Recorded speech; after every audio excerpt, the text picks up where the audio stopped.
Father who art in heaven, hallowed be thy name. Thy kingdom come, thy will be done on earth as it is in heaven. Give us this day our daily bread, and forgive us our debts as we forgive our debtors. And lead us not into temptation, but deliver us from evil. For thine is the kingdom, the power, and the glory forever. Amen. A lovely prayer. So, we're going to go ahead with Tukaram. If you would be so kind, Cindy, as to read the biography. Okay, I'm getting it. Things set up here. Let's see. Hello there, Aaron.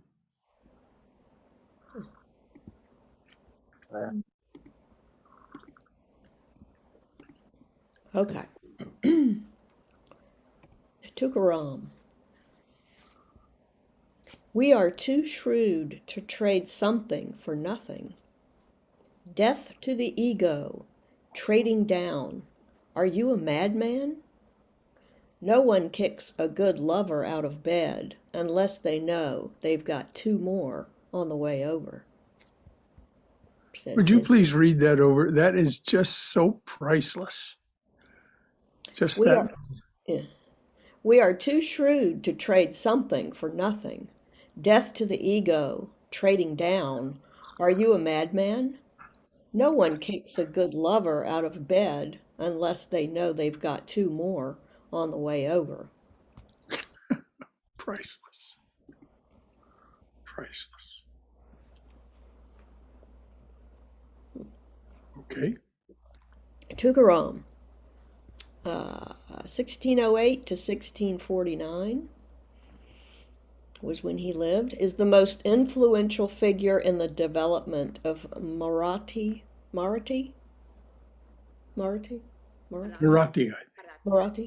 literature, and probably the most famous saint who wrote in that language. He was born in the small village of Dehu, on the banks of the river Indriani in Maharashtra, India, not far from the still thriving city of Pune. He was remarkably prolific. Some attribute 8,000 poems to him. He wrote entirely in Marathi, an Indian dialect still commonly heard in west central India. His poems were playful and earthy, sometimes very innocent and sometimes thought-provoking, often changing from serious to comical within a few lines. His poems in the vernacular are called abhangs, which are poetic songs of a teaching and devotional nature. Even today, many children in India grow up hearing these poems, the milder ones, recited and set to contemporary music. It is commonly believed that Tukaram attained the same spiritual heights as Rumi, Hafiz, and Kabir. Like Hafiz, it is said his poems are an intimate journal of discovering God within. They are also similar to Hafiz's work in their brilliant humor. Tukaram had no schooling except from his father, who came from the Sudra caste, commonly thought a low caste. At that time, the Brahmins would refer to all non-Brahmins as Sudras. His family owned a little land and made their living by selling their produce. Family legend had it that Tukaram's birth was foretold when Krishna appeared in a dream of a grandparent and directly spoke of how Tukaram would benefit humanity through the great charm of his songs. When he was 13 years old, both his parents passed away, and he was forced to support his family. He married young and his first wife and their children died in a great famine, which changed his views of the world tremendously. He began to deeply question the purpose of life and started spending long periods in solitude. He seems to have had many significant dreams during this period of his life, including one where Krishna supposedly initiated him for some divine work. Another recorded dream is that Krishna brought the great 13th century poet Namdeo to visit Tukaram and informed him that it was his destiny to complete the great poetic outpouring of singing God's praises which Namdeo had begun. It was these poems, or abhangs, which Tukaram composed, that caused the Brahmin priests and scholars to so persecute him, believing themselves to be the only ones worthy to address and or interpret the great religious books. During Tukaram's awakening process, he was often drawn to some caves in the ancient hills near his village. His favorite retreat was called Bandara, which contained some relics of Buddhist times. He became increasingly indifferent to his own earthly needs and became unable to support his second wife and children. No one understood him, especially his wife, as he became more and more God-absorbed. His family began to live off the patronage of Tukaram's admirers. The famous warrior King Shivaji, Shivaji. Shivaji is correct. Yeah. still a celebrated national hero, met Tukaram when he was in his late teens. Shivaji would visit Tukaram and was enchanted by listening to him read and sing his poems. Shivaji would watch Tukaram play his instrument and dance, and Shivaji would not want to leave and attend to his kingly duties. It is said that Shivaji's mother would be forced to drag off her son, as nothing else could get him to depart except the humiliation of a king's mother berating him in front of his own subjects. Yeah. Oh my. Many miracles are attributed to Tukaram, and he is often compared to St. Francis, as animals and birds so loved him and he them. Birds often rode on his shoulders and sat on his instrument, which he kept slung around his neck when not playing it. With cymbals in hand and ecstatic tears on his face, he would be seen in the streets dancing and singing his poems to God. One day, Tukaram playfully said to his close ones, "God is becoming jealous of the earth's love for me, and he wonders if I would not mind retiring from being so cute." Tukaram then informed his wife that God would be sending a taxi for him tomorrow, and did she want to come?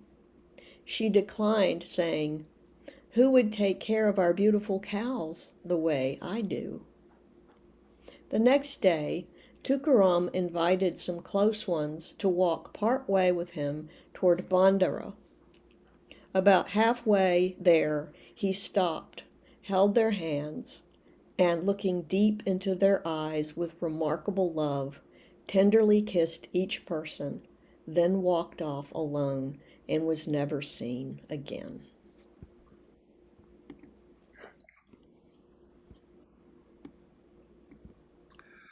The stories of these saints are so remarkable and ennobling.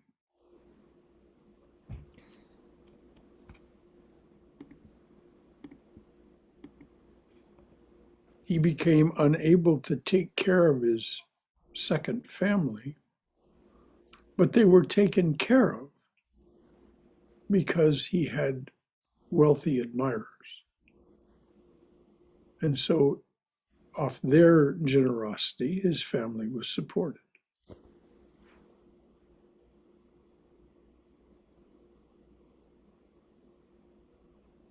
This ecstatic love of God, which Sri Ramakrishna is so fond of recommending to us, obviously Tukaram embodied it.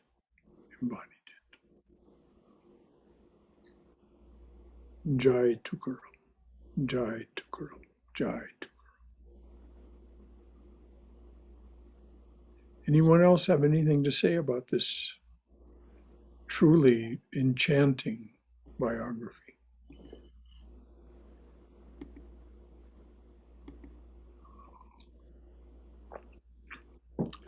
So, Haima, would you tell us the story of his second wife and when she sent Tuka off to the market? Sure. I heard this from one of the Swamiji's, Brother Shankara. His second, Tukaram was a devotee of Krishna. He always said Rukmini Vittal. Vittal means Krishna. So he used to pray Rukmini Vittal, Rukmini Vittal. And he was married Rukmini second was time. his queen. Rukmini was his queen. Rukmini was his queen, exactly. Rukmini is the wife of Krishna. So his second wife never understood his devotion. So she was a bit belligerent and a very rebellious type of natured person. It was famine time in 1600s. There was no food in the house. And the wife said, just get out of the house, go into your shop, earn some money and bring some food home. Then he decided to go and he went to his shop and he earned some money for that day, that evening and he bought some groceries with that money he earned and he was coming back. On his way, several people were begging for food, starving. It was famine time. So he couldn't see all that. So he started donating whatever he bought, gave each one some food. By the time he came home, he had nothing left except a sugar cane, long sugar cane. So he walked into the house and wife said, where is the food? And he said, well, this is all I got left. And she was so mad and took that sugar cane and she hit him on his head and it broke into two pieces. Then Tukaram silently, calmly, he took both pieces. He gave one to the wife and he took one and said, one for you, one for me. And he turned into his puja room. He prayed, God, Rukmini Vittal, how wonderful, you gave me a wonderful wife that I could never be attached to this world. That was his purification of heart. You know who else had that attitude? Socrates. Socrates had that attitude because his wife also was not understanding. And you used the word belligerent. Yes, she was also belligerent toward him. And he said, well, someone asked him, should I get married? He said, sure, get married. If you have a good wife, you will have a wonderful married life. If you have a bad wife, you'll become a philosopher.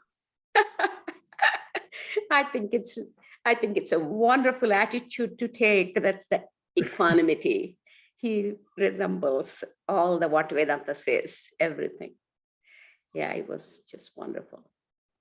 Thank you, Haima, for telling that charming story. Thank you, Brother Shankara. Anything else from anyone about this biography of Tukaram?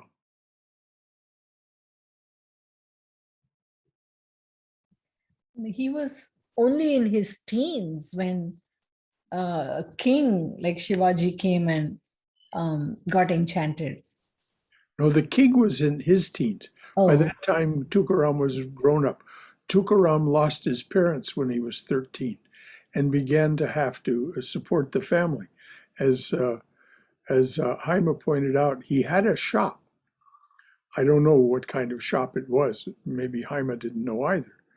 But in any event, he had some sort of shop that he started. And so there was this there was this ability to make some money, but of course he wasn't much attracted to it. And so it was this Shivaji was in his teens when he began to, he was attracted to Tukaram and didn't want to attend to his kingly duties because he wanted to share in Tukaram's ecstasy, which of course these elevated souls can share with us. And so that's part of the story. But and I just thought it was so funny the way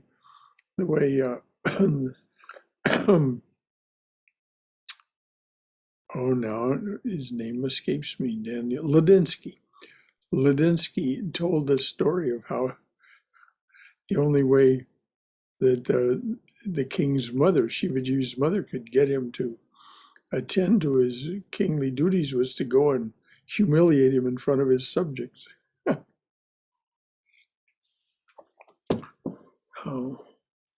I suppose it was good for the mother to do that because he had to go ahead and be the king. So, Haima, would you like to read this first poem? Sure, Brother Shankara, I'll be honored to. Page 333. First, he looked confused. I could not lie anymore, so I started to call my dog God. First, he looked confused. Then he started smiling.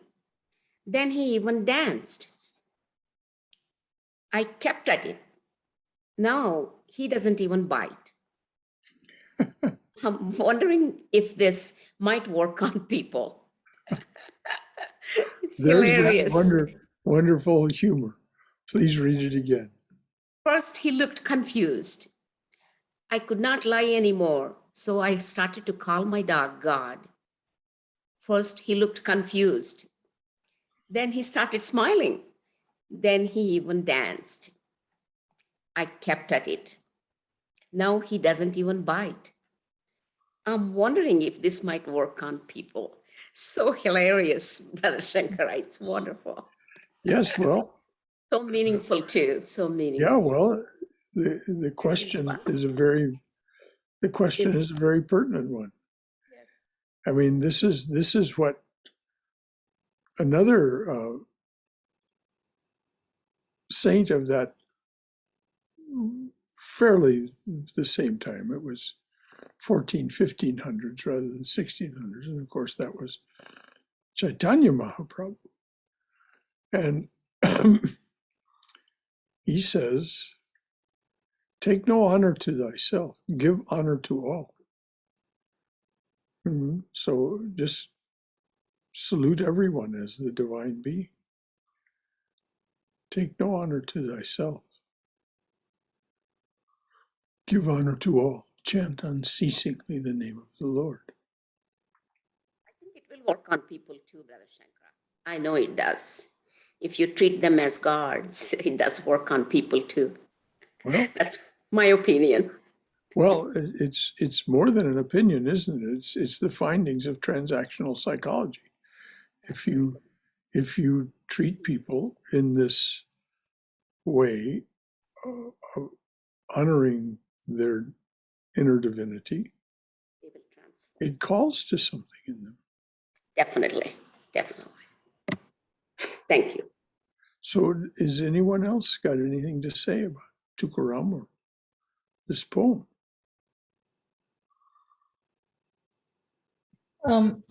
This is true even for one's own self. If we start reminding ourselves of the God in us, we do start smiling and dancing, at least, for the moment. Yes, and inwardly, if we are too shy to do it outwardly at that point. Well said. Well said. So I think it's interesting that we don't have any of our Christian friends with us this evening. Heidi's not here. June's not here. so we can speak more in the way that we're used to speaking to one another. Tukaram clearly was, as it said in the little biography, he was not only a saint, he was a kind of saint like Saint Francis of Assisi. The creatures of the world, birds, other animals, loved him as they did Saint Francis. So, what a remarkable thing. Anything else about this particular poem before we move on?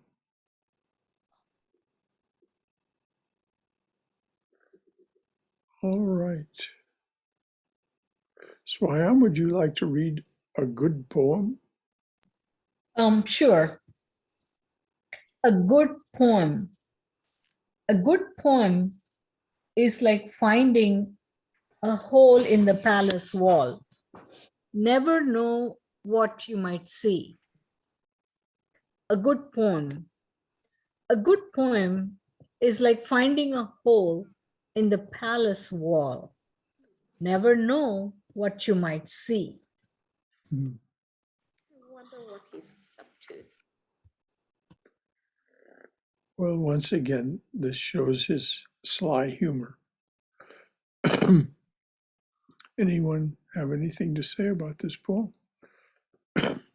Jillian, I noticed that you're with us. Do you have the book also?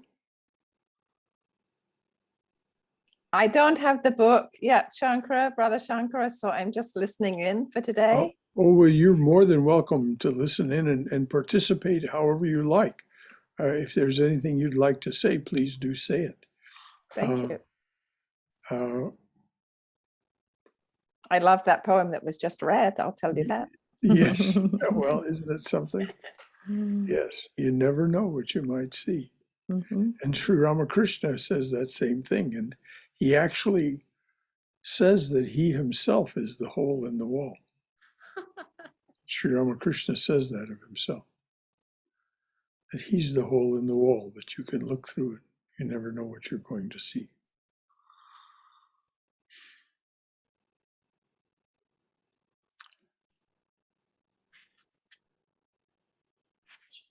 Anyone else have anything they'd like to contribute about that poem? You could also say a good prayer. Yes, it is a good prayer. But I mean, if you replaced a good poem with a good prayer in the poem. Very, very nice. Ah, Never thought of that. well, since all of his poems are in a way prayers, I think that's very apt what you just said. And they like, are also like the biography said, you know, after a while, God got jealous of him because the others, the earth's creatures, human beings and the animals, loved him so much and told him to stop being so cute. I just think that's priceless. Indeed, he was cute. So, Cindy, would you like to read this next poem? Sure. I assaulted the Holy One. I assaulted the Holy One when he left the tavern last night. Boy, was he soused. Lucky he wasn't driving.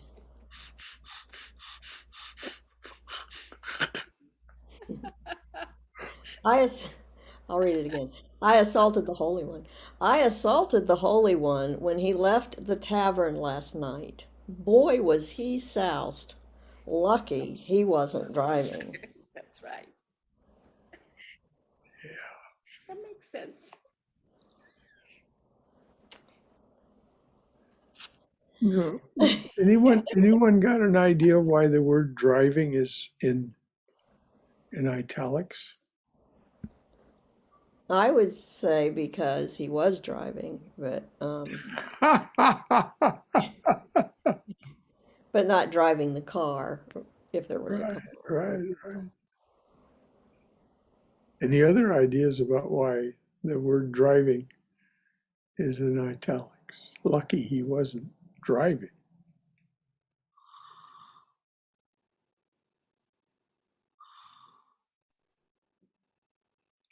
Well, my idea is similar to Cindy's, but it also is that the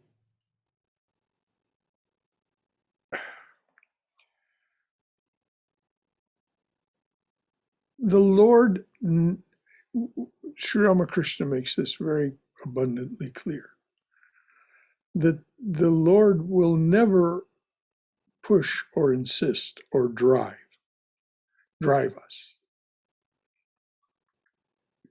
but will always invite us.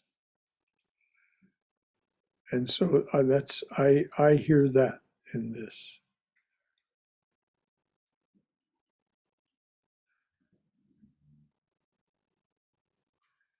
Anything else from anyone? I think we can all agree it's an utterly charming poem. You know, this utterly free relationship with the beloved, with the Holy One. I assaulted the Holy One when he left the tavern, capital T tavern last night. Boy, was he soused. Lucky he wasn't driving. I suspect this is one of the ones that isn't sung to the children. So I know I said I was only going to listen, but may I say something? Oh, Jillian, you're more than welcome. Everyone who's here is welcome to contribute. Well, if you compare this with the one that Heimer read, right, that every being is God, could the Holy One here also be any person? Could be. There is, as has been remarked about the way Ladinsky interprets and arranges these poems, there is a through line. So that's a good catch. Yeah, the Holy One. Could be any person. Any human being, yes. Brother Shankara? Yes, dear. I'm trying to see if, the word assaulted was, he assaulted him with the poems, his abhangs. And those are, having heard some of the abhangs sung by some of wonderful singers, one does get soused with the holiness of the abhangs. So so he, when he says he assaulted, perhaps he sang so many songs. And that would be the tavern, capital T, in which he was singing to him. That would explain the capital T on tavern. The whole thing makes more sense with that, because I was thinking, why did he assault the Holy One? And I'm thinking after the Holy One left the tavern. That didn't make sense. But he's saying, I assaulted the Holy One. And the boy was he soused after I assaulted him with all of these poems, like Swayam was saying. I think that makes a total sense. Yeah, Swayam's interpretation makes sense to me too. Yeah. Thank you. Thank you. Anything else? What are you holding up, dear? Is that Hafiz? That's Ladinsky's The Gift. Ah. It's it's Hafiz's, it's Ladinsky's Hafiz of The Gift, doing The Gift. Right. Yes, someone gave me that book for Christmas. Lori Finley gave me that book for Christmas. Very lovely. Yes, Daniel Ladinsky, what an amazing creature. What you said about his what was the word you used? His sort of relationship that he has with the divine. What did you say? It was the God, can't remember anything anymore. I can't either.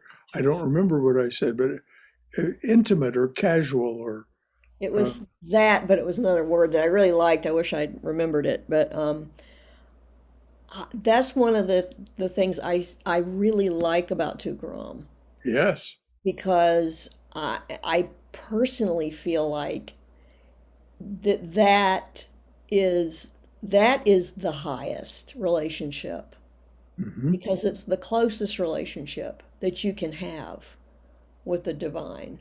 Yes, it's the one that Sri Ramakrishna calls the sweet mood, the Madhura Bhava. And clearly Tukaram had it, as did Hafiz, of course.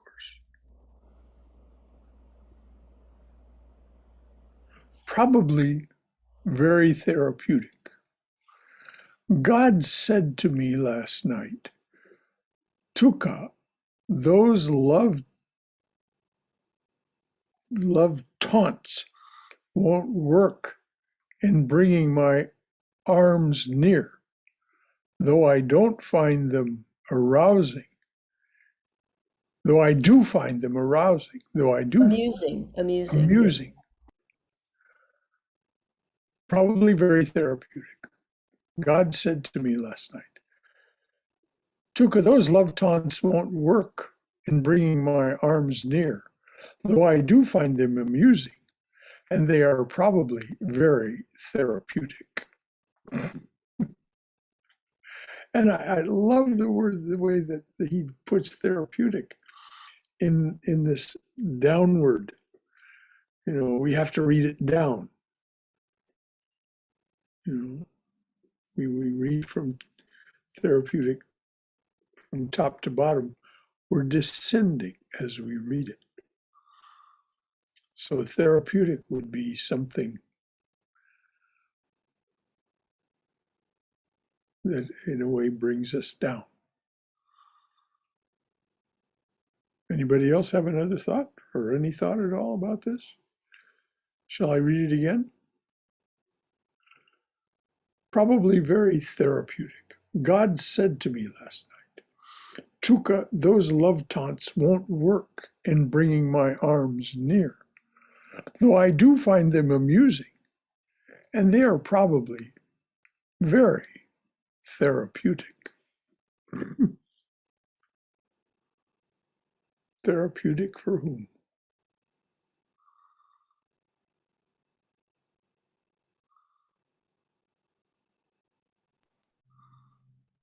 I think his poems are more therapeutic for us. Well, of course, yes. Yes. But it starts off by calling his poems love taunts. Yeah. You know, and again, there's the through line from the previous poem, the assault on the Holy One, taunts. You know,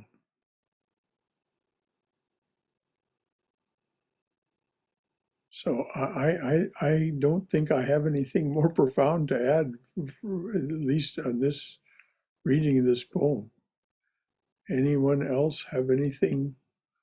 You know, that's the wonderful thing about this, as we've remarked. There is no one interpretation of these poems that is the correct interpretation. Each of us will have our own response to these poems, and that is absolutely authentic. So whatever you have to say is just as valid as what anyone else has to say. It's not a question of right and wrong interpretations here.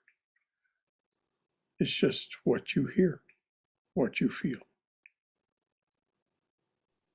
Again, I think using my experience in listening to the abhangs, they are definitely very therapeutic I think the way they're composed and sung, but they won't bring God near unless we pay attention and meditate. I mean, just listening to the abhangs and enjoying them is still a momentary pleasure.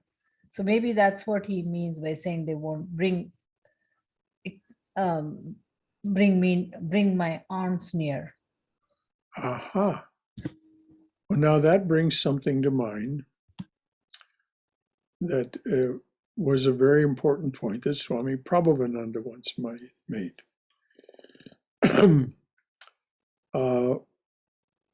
There was some celebration of having gone to a concert of gospel music and feeling very uplifted.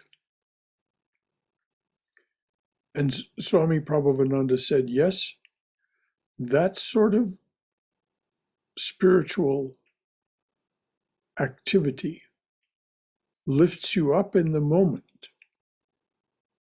But it's just as you just said, and this is what made me think of it, Swayam. We have to assimilate it. If we just let it happen and then, and then the temperature goes back down, so to speak, well, a little something has been accomplished, but not much. So, like you say, it's just listening to his poems, his abhangs, would lift you up in the moment.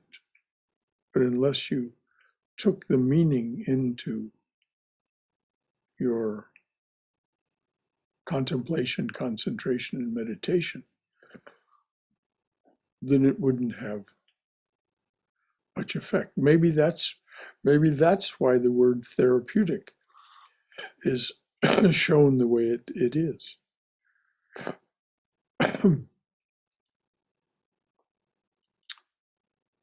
Anything else? Thank you, Swayam. That was good.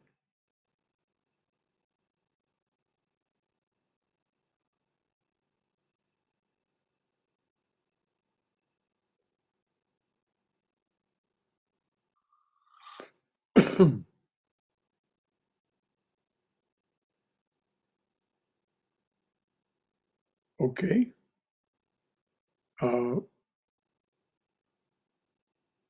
Ima, would you like to read this next poem? Sure, Brother Shankara. Becoming whole. The woman whose speech and actions are the same, her feet become worthy of worship. Keeping our word is the alchemy to become free and whole. Try and make amends for any broken hearts or broken promises.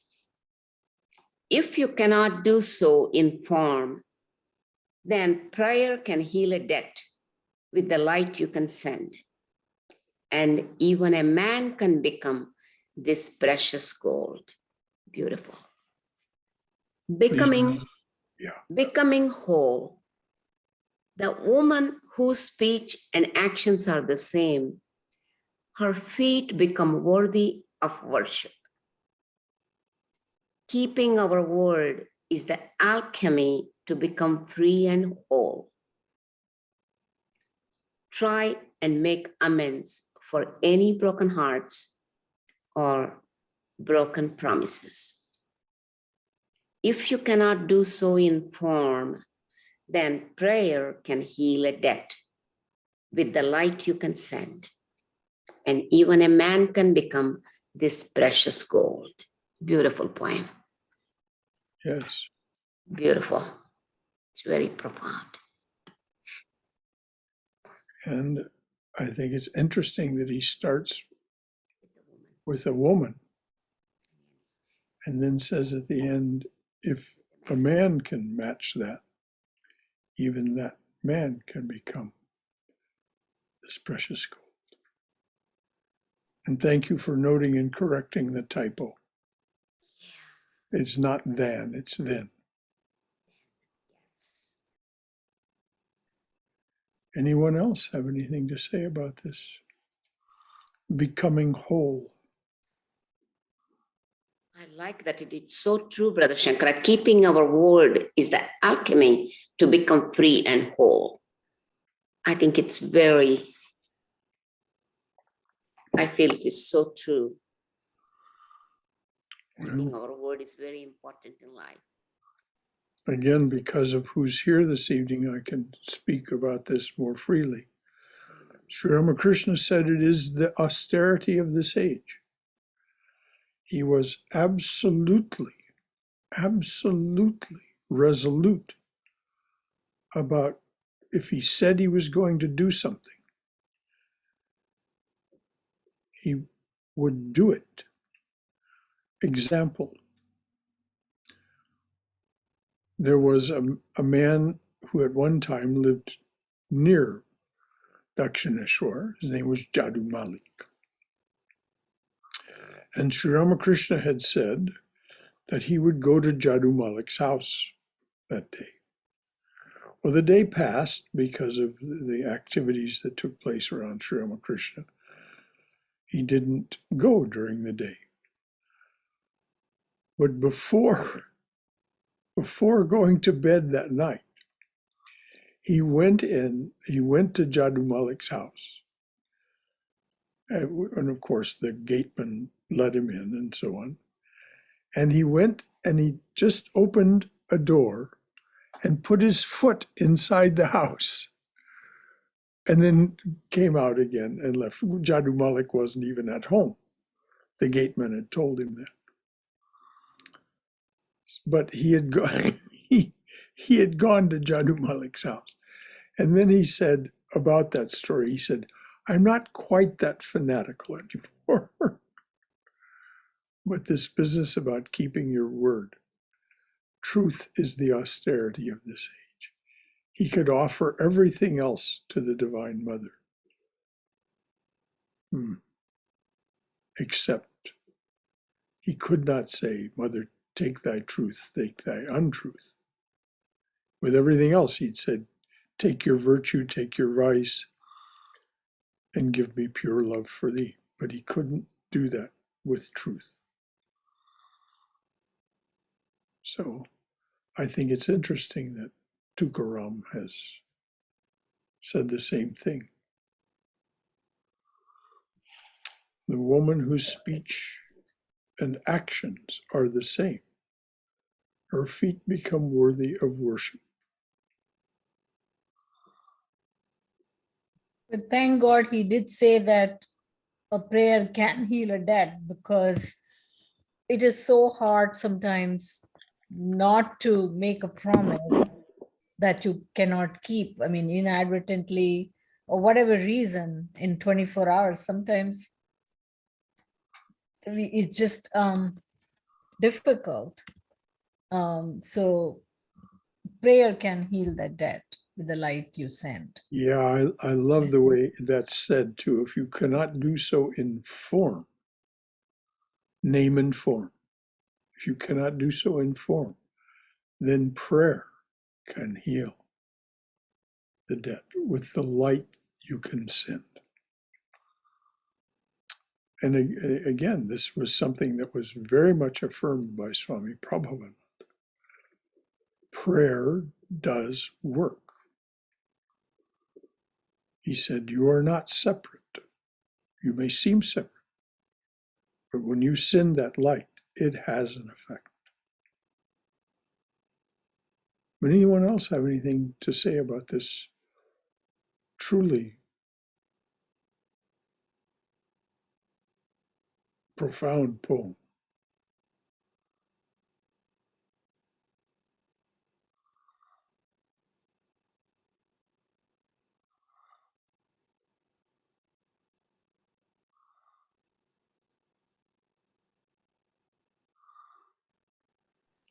I think is he talking about forgiveness, Brother Shankara? Try and make amends for any broken hearts or broken promises.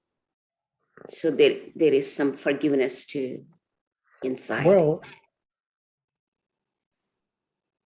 Make amends. I think he's talking about making amends for those things People. where I don't think he's talking about people breaking Tukaram's heart or broken promises to him. I don't think it's about forgiveness in that way. I think it really is about making amends. Making amends. Any hearts that you have broken or any promises that you have broken. Broken hearts or broken promises.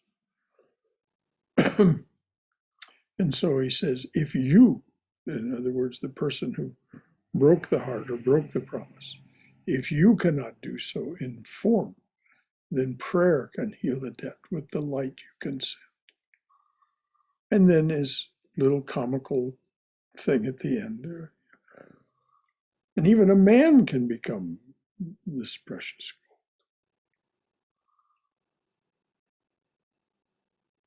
I think children are good at holding our feet to the fire.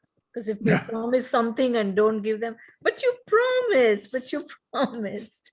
Yes, they are good. And when you break your promises to them and they remain broken, it is a great lesson in life, and it's tragic. But I don't know. I have to say that these things that he's talking about in this poem are not that simple. They're not always that simple and not always clear cut.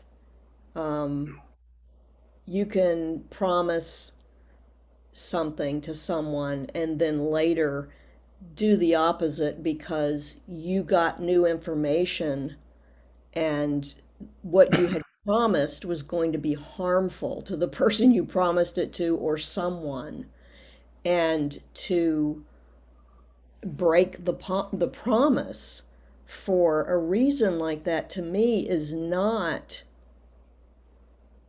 indicative of somebody not worthy of feet not worthy of worship. I mean, he's saying, like, the perfect person, the speech and action are the same. I don't think that is a very good measure of someone whose feet are worthy of worship. And the amends for broken hearts and broken promises. Yes, if you broke a promise that for no other reason than you just got lazy or careless and somebody got really hurt about it, then yeah. But just simply because you broke a promise.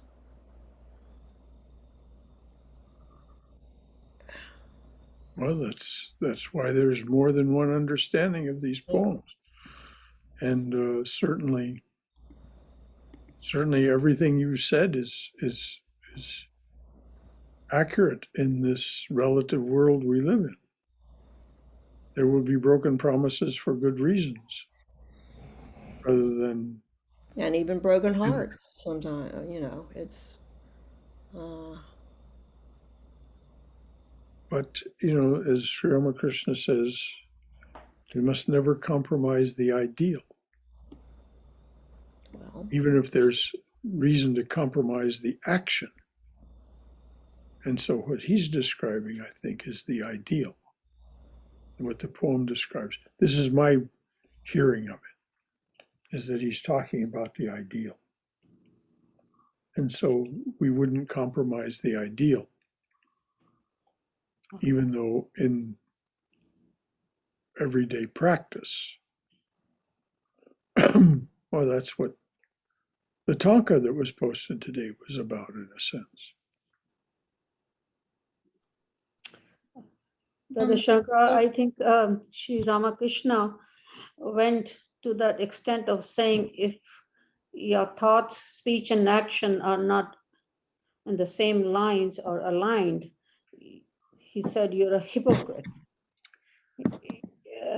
But that is the highest ideal, a pure mind, we're talking about. And I agree that in the relative world, but we have to try our best to be conscious of what we promise to begin with. Oh, yes. that's why I said that, when we learn from parents or others as a child, that important promises can be made and then broken. It's a great life lesson. Brother Shankara? Yes, dear. I think, again, here, that line that prayer can heal a debt with the light you can send becomes so important, because if we do break a promise because that would be hurtful to someone, we can offer that to God. Do And that. to the person, and to the divinity And to in the person. And that, I guess can heal, because like you say, sacramentally offer everything. So even a broken promise, we can, especially one Yes. done in the interest of somebody else, can be offered. No question about it. And it's interesting that the word amends is used here, because amends is one of the very important words in the 12-step program, Alcoholics Anonymous and all the other 12-step programs. Making amends for all of the ways in which, because of your behavior, you've damaged relationships or broken hearts or so on. There's this idea of making amends. And part of that step is some of those things, it's not practical to actually go and talk with the person, so that there is this other way of dealing with it through the subtle realm. But what I've found most interesting is how much discussion there's been about this poem. How central this idea obviously is to us.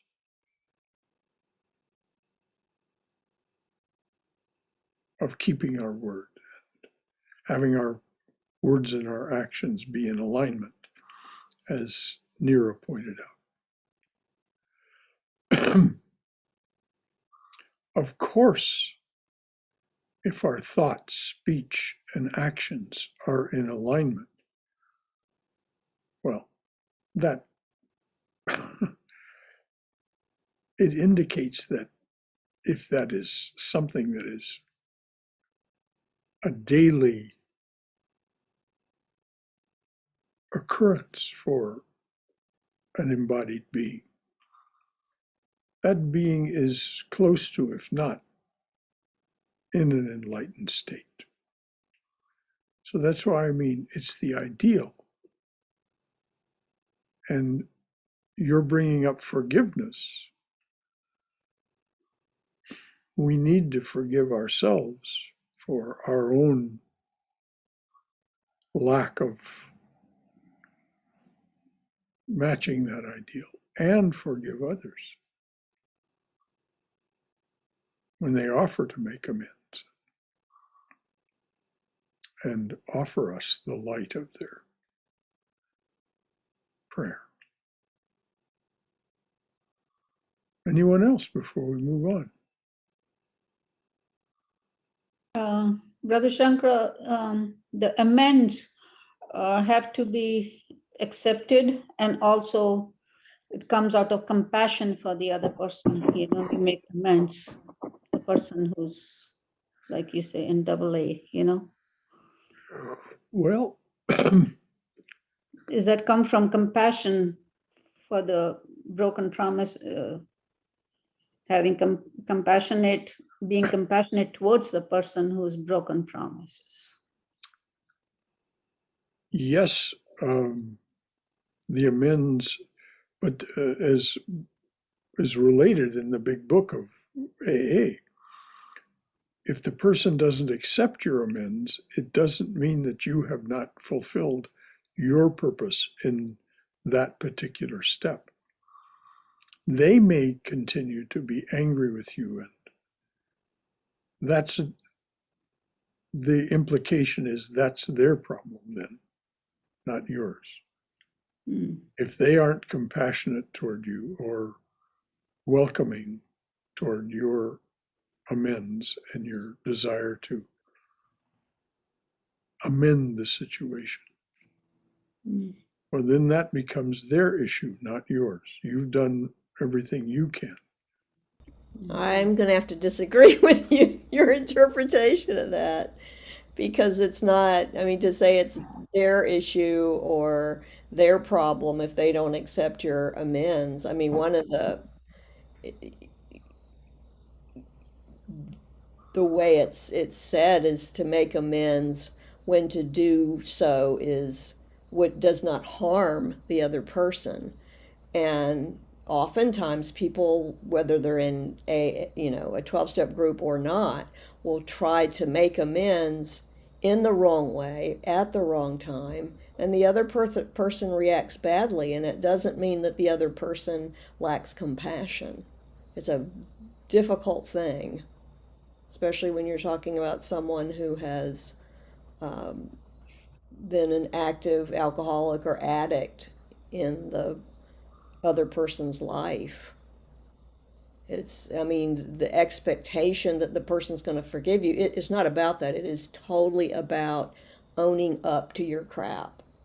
And when practical, possible, and it's not going to hurt the other person to do it, or at least you don't think it will, to own up to it. That's all.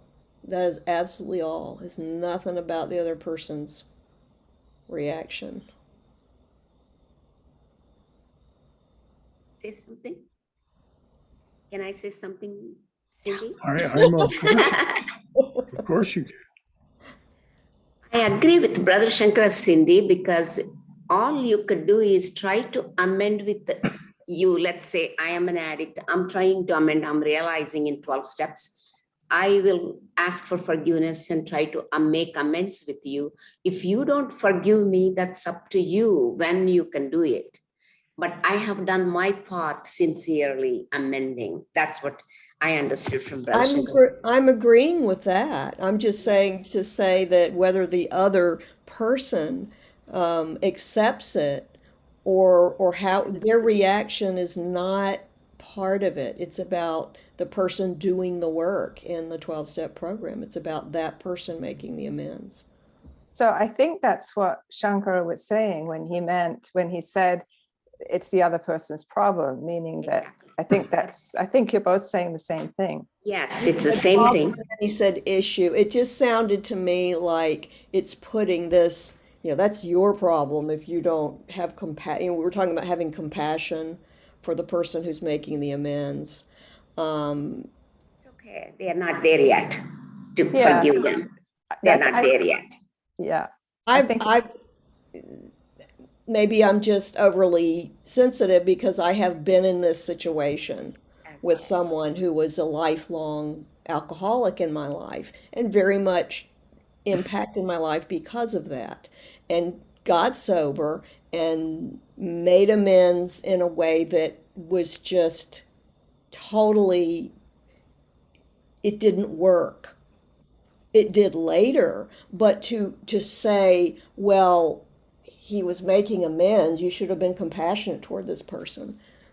I think that's wrong. I've just been around this too much. I'm not saying that nobody else in this group tonight has, but that is just not my experience, my personal experience, or my experience that I've seen of friends and family members who have been through this too. And also being in 12-step programs myself in Al-Anon. And it's not about that other person, what they do. It is their business, but it's not their problem. It's just, I don't know. They're not there yet to make amends with the person who is trying to make amends with the mom or dad, a child, let's say a teenager or something. Yes, but they're not there yet. They may get there someday. They will be able to do that, right? Right, Cindy? I've been around addicts in almost a year and a half. I tried to do this between parents and children or between the husband and wife or wife and husband. Yes, it's difficult for family because they've been told so many times, and then they went back to the alcoholism or addiction, whatever it is. It is difficult for them to trust their amends. That's what it is. It takes a long time. I see Well, from, you know, yes, there's no reason for us to insist that we agree with one another. exactly, sure. We need not agree with one another. I understand That's you. part of the glory of this little group, is that we can have different interpretations of the same words, and almost necessarily will, because each of us is unique and coming to this from a unique perspective. And so Very true, very true.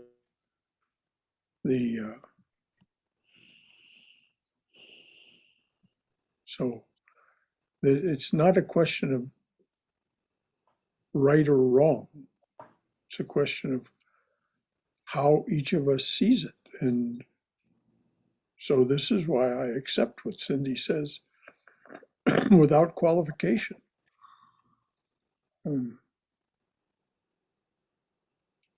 Though I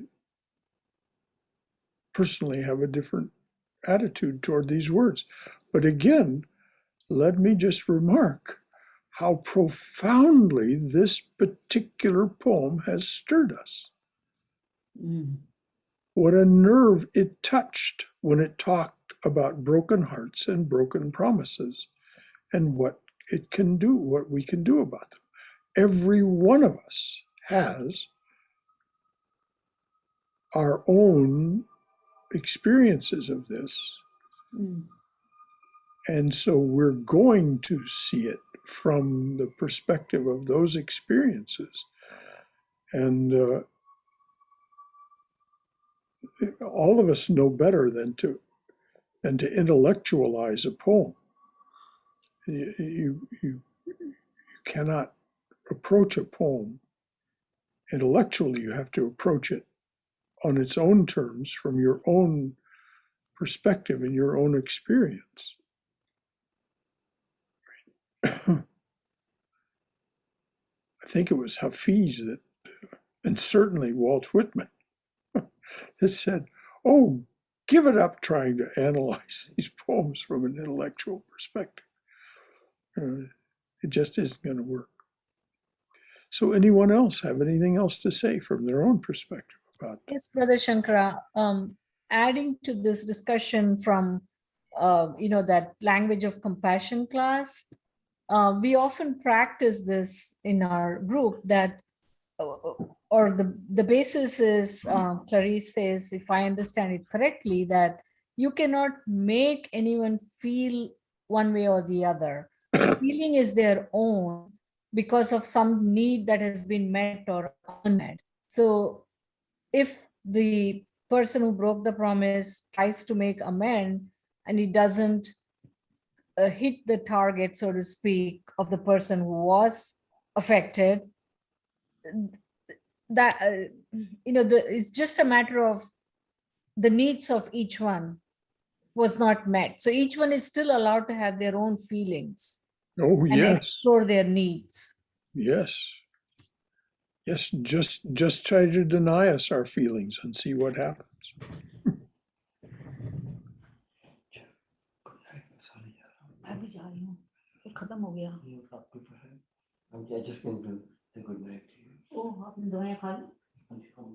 How are we doing for time?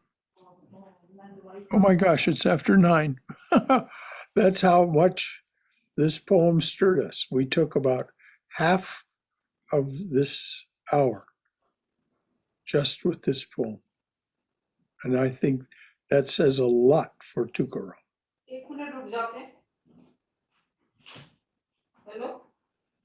So let's just read the poem one more time.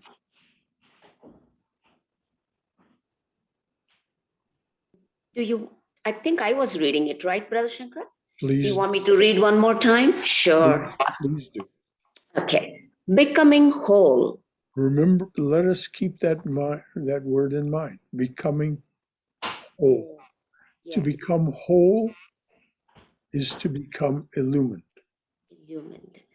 The woman whose speech and actions are the same, her feet become worthy of worship.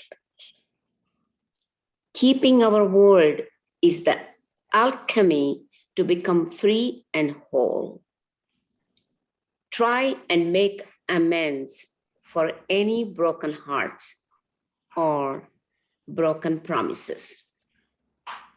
If you cannot do so in form, then prayer can heal a debt with the light you can send.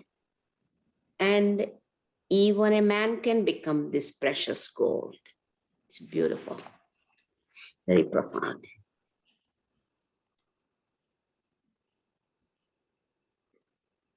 Keeping our word is the alchemy to becoming free and whole. Free and whole is just another way of saying illumined.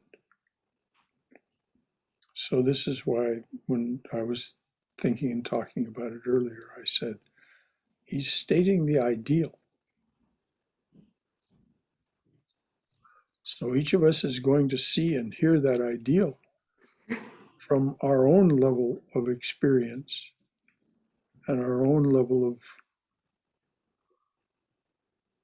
appreciation of what he's saying. So there isn't any wrong interpretation. He gave us an option at the end. If you cannot do so in form, then prayer can heal a debt with the light you can send. So we cannot do all these things, then we can pray and heal the debt with that light. Thank you so much. That's his prescription, all right. And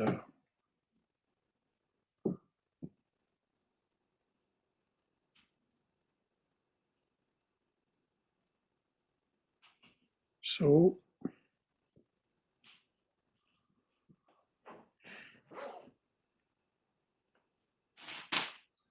the past, untrue or true, the past, untrue or true, as I recall it. What does it matter now? All that became this moment, this crouching, pregnant moment.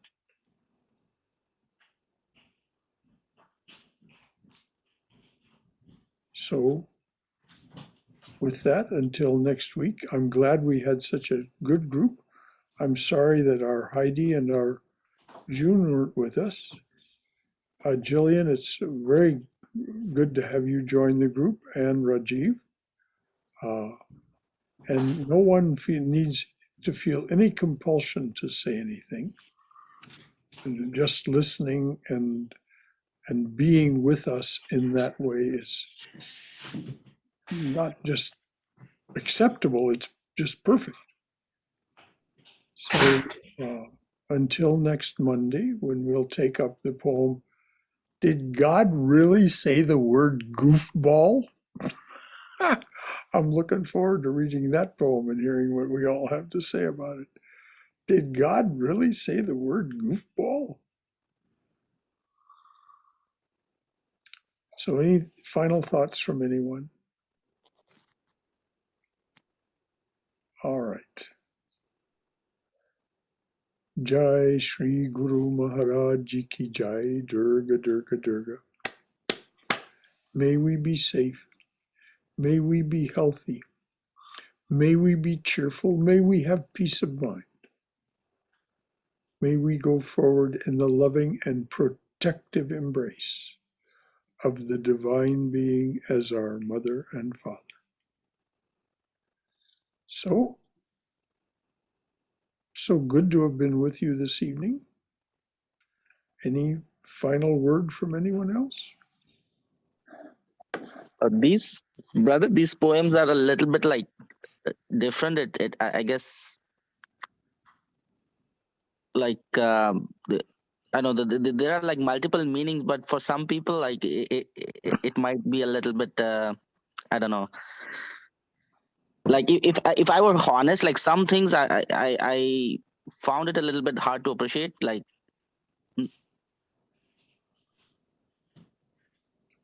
Well, good. That's absolutely authentic. Tukaram is not easy medicine to take. Tukaram is not, and that it's like that song from, what is it? I forget. A spoonful of sugar makes the medicine go down. Mary Poppins. Yeah. I mean, not in a sense that there's nothing wrong about it, but in a sense that like some people appreciate something a lot, and for me, some of this didn't strike much. Maybe I'm not trying to interpret them in the right way I should be doing. Oh, Rajiv, there isn't a right way. There's only your way, and it isn't. There is no pro forma here. There is no dogma about how they should. What you receive, what you hear, and your reaction is just as authentic as anyone else's. And Tukaram would himself say that. He would say that to our faces.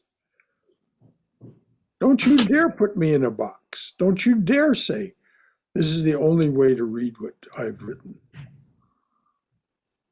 Or not receive it.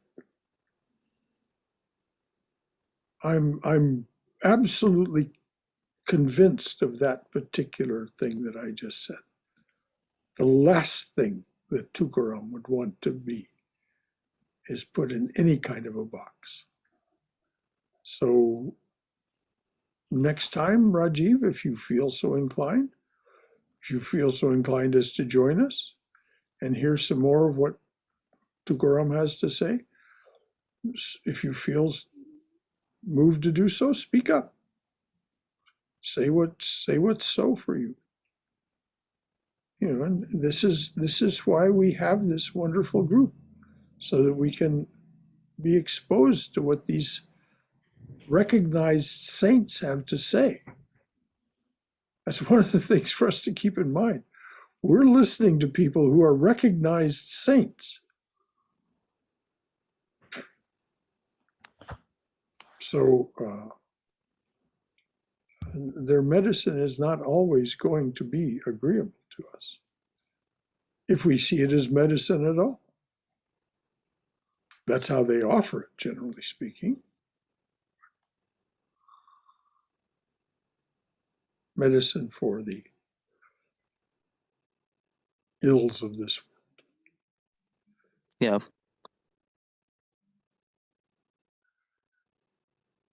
So, all right.